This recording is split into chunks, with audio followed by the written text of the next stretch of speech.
আজ 2-3 দিন থেকে কেমনই যেন যাচ্ছে, হয়তো বা বুঝতেই পারছেন। আর আমাকে দেখে বোঝা যাচ্ছে পুরা মুখে আমার র্যাশ চলে এসছে। আসসালামু আলাইকুম, সবাই কেমন আছেন? আমি আল্লাহর অশেষ রহমতে ভালো আছি। আজকে আমি নাস্তা এগুলো কোনো কিছুই করিনি, সব আমার আম্মা করেছে। আর এখন আমি আসলাম আমার রান্নাঘরে রান্না করার জন্য। এই যে কী অবস্থা, এগুলো আমি সবসময় পরিষ্কার করেই আসি, আজকেও আমি পরিষ্কার করেই রেখেছিলাম, দিয়ে আমি রান্না করতে আসলাম।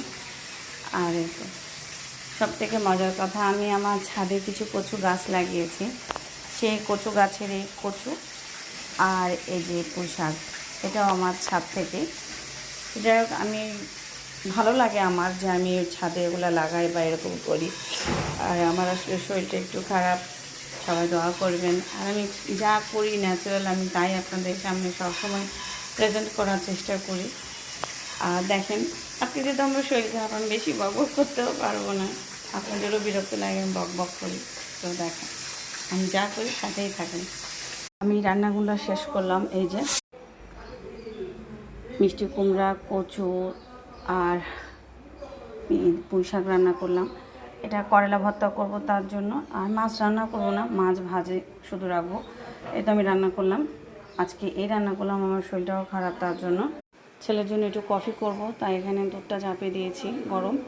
আর এই চুলাতে আমি মানে সিটিটা এখন বসতে দিয়েছে, তাই আমি করলা চাপিয়েছি। করলাটা আমার ছাদের করলা ছিল, যে গাছে হয় সেই করলাটা। আর এই যে আমি আমার ছেলের জন্য কফি করব, তার জন্য রেডি করছি। মেশিনটাও এই যে রেডি আছে, বিটারে বিট করে ফোম করেই দেবো। ও এমন কফিটাই পছন্দ করে, এটা আমি এটাই করবো। আর আমি সবসময় আসলে মানে যা করি সেটাই আমি আপনাদের সাথে শেয়ার করার চেষ্টা করি, কারণ সবসময় আমি যেটা করি সেটাই আমি দেখানোর বা বলার চেষ্টা করি, এক্সট্রা তাছাড়া কোনো কিছুই না।